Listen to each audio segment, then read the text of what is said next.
Next slide. So there are 3 types of poems, and you guys are going to be filling in the blank.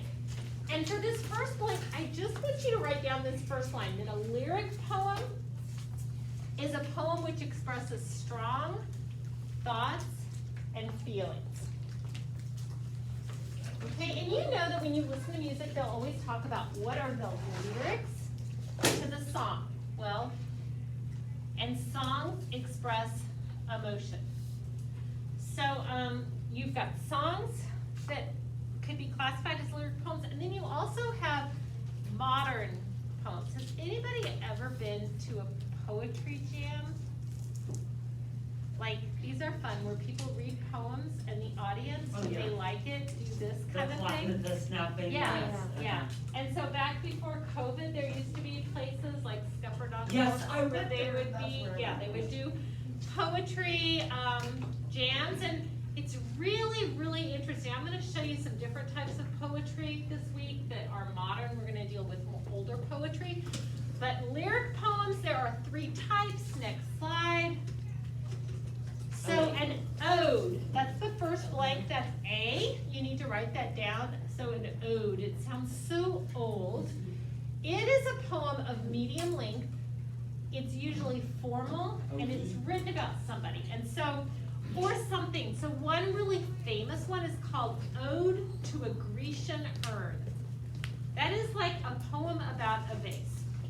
So it's really thick, and I find myself when I read it going, huh, what inspired this poet?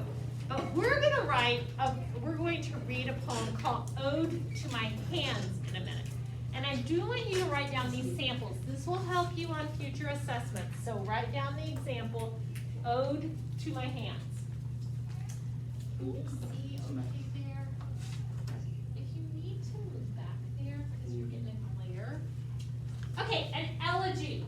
So an elegy is a poem that's written to honor somebody who's dead. And it's a lament. We're going to read one of those called O Captain, My Captain. And an elegy is different from a eulogy. Like if you've ever gone to a funeral, there will be people that stand up front and they give a eulogy, which is a speech that says how somebody lived their life. And it honors that person. But an elegy is a poem. Okay, and then a sonnet. So who writes sonnets? Who do you associate with sonnets? Shakespeare. Shakespeare. Although Mr. Wilby and I had a very interesting lunch talking about how he believes Shakespeare didn't write most of this stuff. Right, it's a theory. But Edward de Vere, I know. Fascinating, fascinating. So, but Shakespeare made the sonnet form very famous. And we're going to read, he wrote over 100 sonnets in his lifetime. So all 3 of these are types of lyric poems. And the common denominator is they access the feelings. Okay, next slide.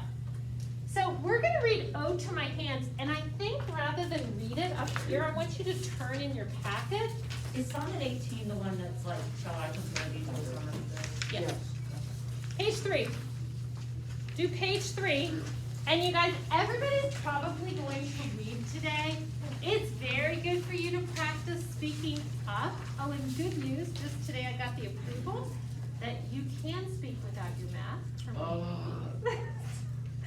Okay, so and we're waiting to find out about the location, but we do want to practice speaking.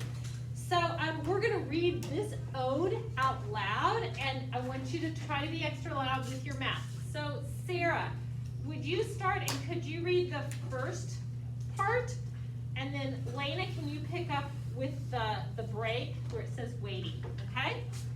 5-legged pocket spiders, knuckled starfish, grabbers of forks, why do I forget that you love me? Your willingness to button my shirts, tie my shoes, even scratch my head, which throbs like a traffic jam, each thought leaning on its horn, I see you.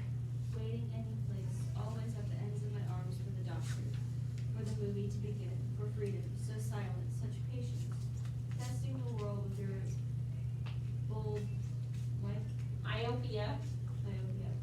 faithful, ready to reach out at my softest suggestion, to fly up like 2 birds when I speak, 2 brown crashers brandishing verbs like twigs in your beaks, lifting my speech the way pepper springs the tongue from slumber.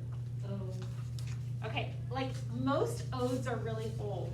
Now this one is goofy, but it's new. And so let's just talk for a second, see if you can dig back in your brain. What's a literary device that you see in here?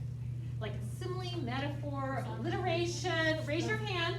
Okay, Huck? Personification, or, well, Yeah, give me an well, example. I guess it's more, never mind, it's more of a metaphor comparing your hands to like, spiders, pocket spiders. Yeah, so metaphor, it's a starfish. comparison without like or as. So it's compared to starfish and spiders. Isaac, Simile.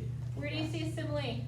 Brown thrashers vanishing verbs like twigs in their breaks. Yeah, it says to fly up like two birds, two brown thrashers. So there's a simile. Was that what you were gonna say? Okay. Or throbs like a traffic jam. Rob's like a traffic jam. There's another one. There's something else about this that I think is really interesting. Where do you see personification? Oh. Lena? Waiting in place, always have hands in my arms, and then it goes on to list what they're waiting for. Yeah, so kind of like, it's weird, but they're making it like your hands, which is part of your person, but like they're waiting for you. And it says, your willingness to button my shirt, tie my shoes, even scratch my head. And it says, do I forget? Why do I forget you love me? Like, so it's giving human qualities to your hands. Okay? So it's silly, but it's fun. Does anybody see an alliteration in there? Soft Soft suggestion. suggestion. Yeah. I like alliteration. They're just so quick. So that's an ode to my hands. Okay, next slide. And then we're going to look at Captain, oh my Captain. So this is on page 5. So again, I would turn to your packet, page 5. Now, if you look up here, Walt Whitman lived from 1819 to 1892. So he was born before Thomas Jefferson died, after the Revolutionary War, but he spanned the Civil War. So he wrote this song, and this poem, it's an elegy. It's a tribute to somebody who lived during his lifetime, who died. Okay, so Zach, I'm gonna ask you to do the first stanza, and then Amanda the second, and Davis the third. So until dead, is it kind of like Until dead, yes. Oh captain, my captain, our fearful trip is done. The ship is weathered, every rack, the prize we sought is won. The port is near, the bells I hear, people are exulting. While follow eyes the steady keel, the vessel grim and bare. But oh heart, heart, heart, the bleeding drops of red were on the deck, my captain lies, fallen cold dead. And by the way, I want you to try to figure out who this is. Okay, go ahead, Amanda. Oh, captain, my captain, rise up and hear the bells. Rise up, for the flag is flung. For you the bugle trills. For you banquets and ribbons. How do you say that? Bouquets and ribboned wreaths. Wreaths. For you the shores are crowding. For you they call.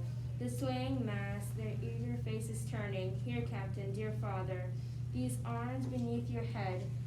It is some dream that on the deck you've fallen cold and dead. Our captain does not answer, his lips are pale and still. My father does not feel my arm, he has no pulse, nor will. The ship is anchored safe and sound, its voyage closed and done. From fearful trip, the victor's ship comes in with object won. Exalt our shores and ring our bells, but I with mournful tread walk the deck, my captain lies fallen cold and dead.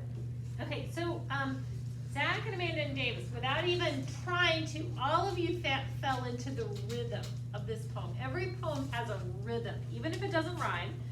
This one rhymes, and this one has a ton of symbolism. So does anybody have any idea of a famous American who died that the masses would be mourning? Tate? Abe Lincoln? This is Abe Lincoln. And so when it talks about the ship has weathered every rack, the prize we sought is won. Anybody know what the ship is? The theater. Close, the country. Yeah, the country. The country. And what's the prize that we won? Freedom. Freedom, unity. Okay? So this is really an amazing, we're gonna analyze this later on, but this is a beautiful tribute to Abraham Lincoln. Speaking of Abraham Lincoln, has anybody ever seen the bed that he died on? Like Yes. gone to Ford Theater? Okay, Spencer, can you describe that? Old. Huh? Old timey. It's bloody. It's old. So if you go to Ford Theater where he was shot, well, I want to pick up on what you said of being old, because he was carried across the street, he was laid on a bed to die, and from the time his body was removed, they closed that off. And so if you go to see where he died, it literally is like walking in 1864. And so it's just, I don't think it costs anything to go in. It's very small. You walk in, you see the bed. Nobody's laid on that bed since Abraham Lincoln, which is crazy. Okay, so this is an elegy for a famous American. And then let's go to next slide. I want to see if you, next slide, next slide. Okay, so, let's see, Grayson, I'm gonna have you read this out loud, and I wanna see if anybody can name this sonnet. It's not in your packet, so just read this out loud. To households both of life and dignity, of fair Verona, where we lay our scene. From ancient grudge break to new mutiny, where civil blood makes civil hands unclean. From forth the fatal lines of these two foes, a pair of star-crossed lovers, take their life, whose misadventure hideous overthrows do with their death bury their parents' strife. Okay, what is it, Jackson? Romeo and Juliet. Romeo and Juliet. Okay, so I just love that. You guys are 8th graders, and you can look at this and go, yeah, that's from Romeo and Juliet. I have Verona.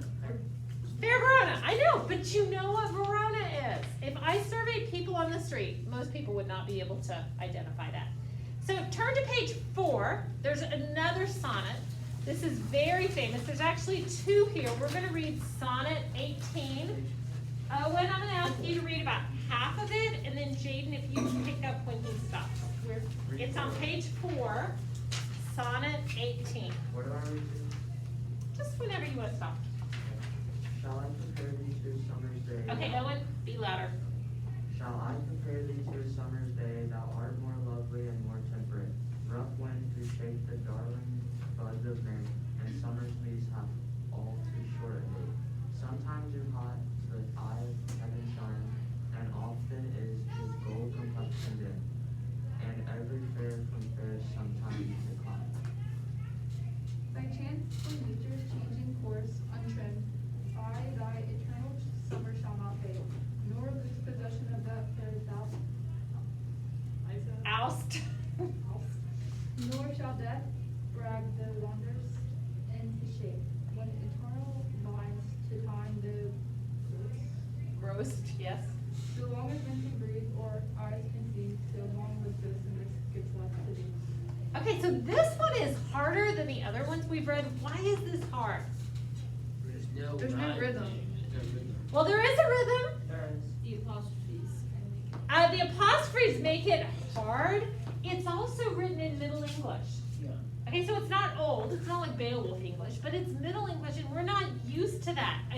And you, anytime you read Shakespeare, and I don't know if you found this with Romeo and Juliet, it takes a while for your ear to get used to it. It's a different type. It overlaps with our modern English, but it's different. Okay, so sonnets, elegies, and what was the other one I said? Odes. 3 types of lyrical poems. Next slide. So then there's the narrative. Oh, well there it is. Isn't that a beautiful picture? Okay, narrative poem. So you need to write this down. It's a poem that tells a story. So you know, a narrator is a person who tells a story. A narrative is a poem that tells a story. And it has all the elements of a short story. You don't need to write those elements down. You know character, conflict, rising action, climax, resolution. Okay? So it does have rhythm and rhyme. And so that makes it really fun. So there are poems that are just narrative, and I do want you, the one that is most familiar to you is The Cat in the Hat. I mean, Dr. Seuss is the king of narrative poems. I do not like Green Eggs and Ham. I do not like them, Sam, I am. Okay? So, yeah, there you go. Any of the Dr. Seuss, but also we're going to read this one called The Boy Who Laughed at Santa Claus. So write down that sample Where? next to narrative poetry, poem. You're just gonna write down example, the boy who laughed at Santa Claus, the cat in the hat. Can't talk about Dr. Seuss anymore. Joy, Oh, do we have to write down like a whole definition or just it's? write it down up till the parenthesis, like Okay. don't do any of this, cause you know the elements of a story, okay? Okay, so there's two types of narrative poems. There's three. There's just the straight narrative. Then there's the ballad. And a ballad is a song, okay? It's a narrative poem. It has a musical rhythm. It can be sung. Can you guys think of any modern ballads? Burn. Sorry. Burn. Sorry. That was really Burn. quick. Okay. Okay, so you can think of like ballads are still popular today, and what do ballads usually have as their topic? Like. Breakups. Breakups, loss, heartbreak. Heartbreak. You just think of What are ballads ballads? are really mournful. Now, we are gonna look at a ballad probably tomorrow, maybe today, but when Johnny comes marching home. Oh, I've heard one today. Okay, but I just want you to know, ballads are still popular. Now, an epic is a long narrative poem. Usually tells about a historical hero, and it is very unusual for 8th graders to have read epics. But what are some epics that you have read? The Odyssey and the Iliad. Okay, I hate that that's up there. I want to see if anybody can remember that. But can I just tell you, this book, in my opinion, is the hardest book you'll read in middle school and high school. I think it's so much harder than Beowulf, which the 9th graders read here next year. But this is just, ooh, it's hard. Okay, but epics, they're really, really big stories. And a classic epic is a poem. Now, again, the Odyssey and the Aeneid, when it was first written, somebody wrote it down, but to tell that story, you had to memorize it. So to put it in a poetry format was really good. Okay, so we're gonna read the Santa Claus one, which is the second page. The Boy Who Laughed at Santa Claus. Okay. So you guys remember, I don't see it. I'm sorry, it's page 1. It's the second page, but it says page 1. Okay, now this is a narrative. It's not a ballad, it's not an epic, it's just your middle of the road narrative. So I'm gonna have Joy start, and Julie, you're gonna do the second stanza, and then I'll just point out different people, okay? But I do wanna tell you that the boy's name is Jabez Dawes. When you come to it, Jabez Dawes. It's a great name. You'll want to name one of your children, Jabez Dawes. Okay, Joy, go ahead and start. In Baltimore there lived a boy. He wasn't anybody's joy. Although his name was Jabez Dawes, his character was full of flaws. In school he never left his classes. He hid old ladies' reading glasses. His mouth was open when he chewed, and elbows to the table glued. He stole the milk of hungry kittens and walked through doors marked no admittance.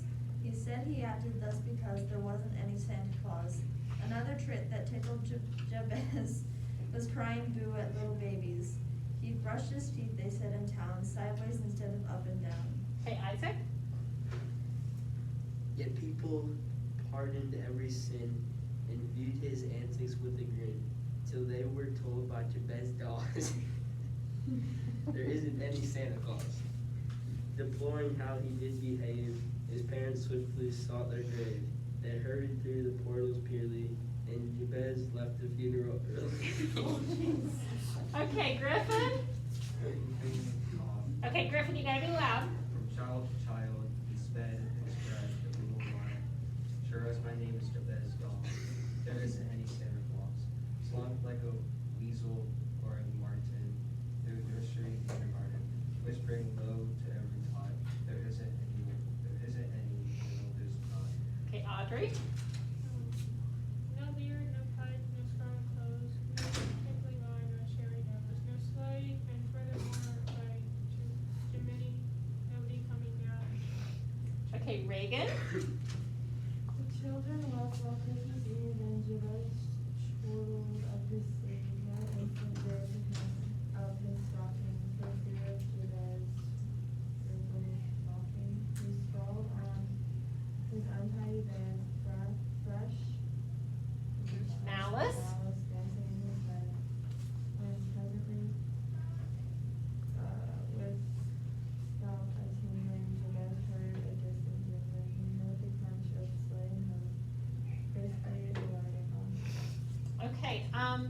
listen really loud. So good to rise and bar the door. A shower of soot was on the floor. Jabez beheld, what does that say? What does that mean? Oh, awe of Oz. Awe of Oz, the fireplace full of Santa Claus. And Jabez fell upon his knees with cries of don't and pretty please. He howled, I don't know where you read it. I swear some other fellow said it. Tate? Jabez replied the angry saint, it isn't I, it's you that ain't. Although there is a Santa Claus, there isn't any Jabez doll. Oh. Said Jabez, Roasted by Santa. impudent to them. Oh, yes there is, and I am him. Your magic don't scare me, it doesn't. And suddenly he found he wasn't. Okay, the final, Huck, finish it out. From grimy feet to unkept locks, Jabez became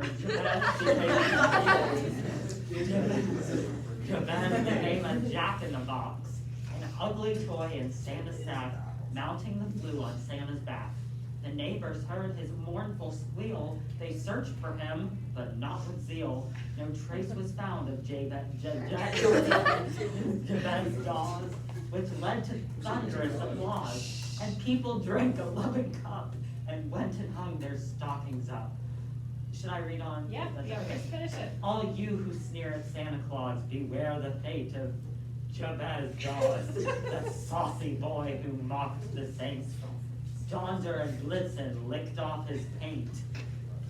Is it done? I was like Jabez. Okay. Wait, I think it's good. So, you guys, I'm gonna tell you, in all truth, I don't know if it's Jabez or Jabaz. I am agreed. I think it's Jabez. Because It's like sixth grade, people would say that. Because of the babies.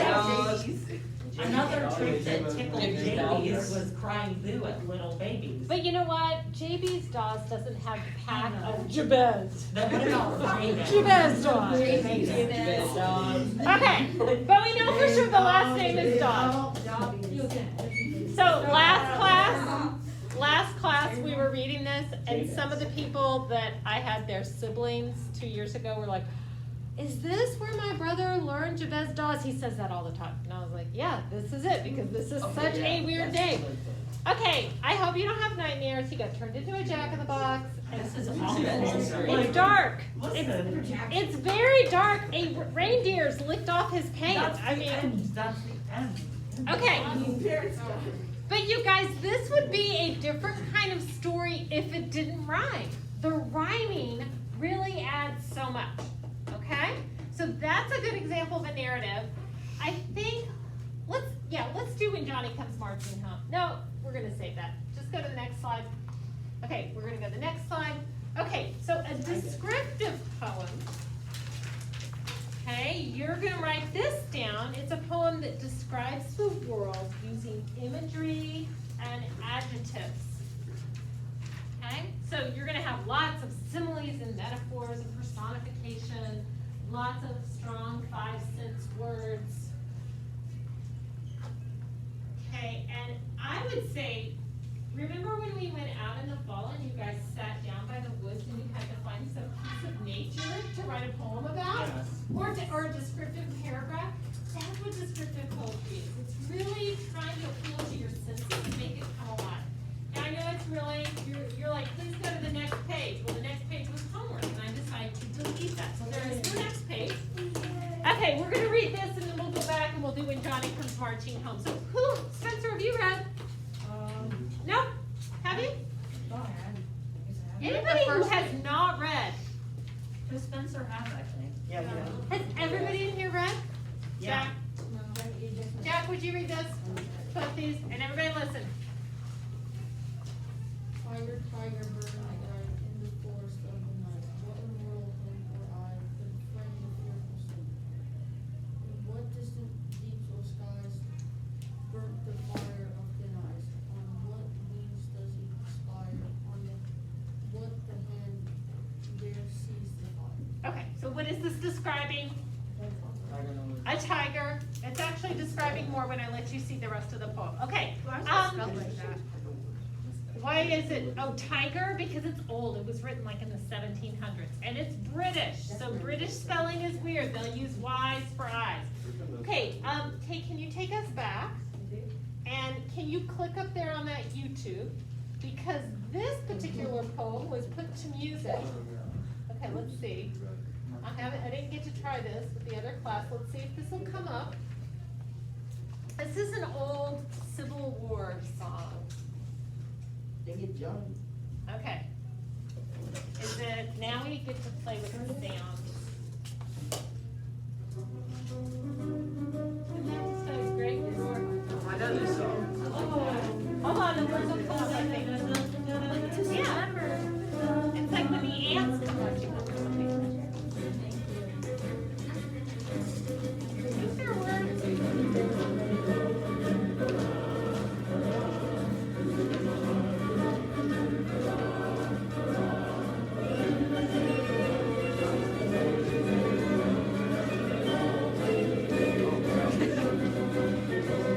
That used to be happy.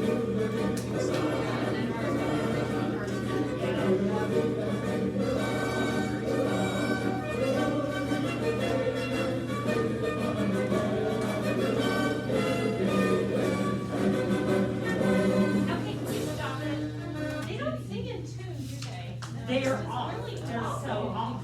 Okay, I hadn't watched that this year. Okay, so, we're just gonna stop with that. So types of poems, lyric, narrative, descriptive. Now, this whole packet, we're going to be reading, like referencing, and some of these we're going to come back to. So you wanna make sure that you keep this. I put holes in it so it could go in your notebook, not in your backpack. Okay? What's a notebook? Like your composition notebook. Is that your word for it, a binder? Okay, so it will go in your binder, okay? Okay, so you guys, your only homework is what, Jackson? Memorize your introduction, and, that is due next Monday. And tomorrow we will continue with poetry. Hey, last thing I'm gonna say, if you're not sure if you should memorize your whole introduction, please bring it and show it to me tomorrow and say, hey, is this okay? Because I can tell you very quickly if there's something you need to take out, okay? Okay, you guys can talk quietly for the last 3 minutes.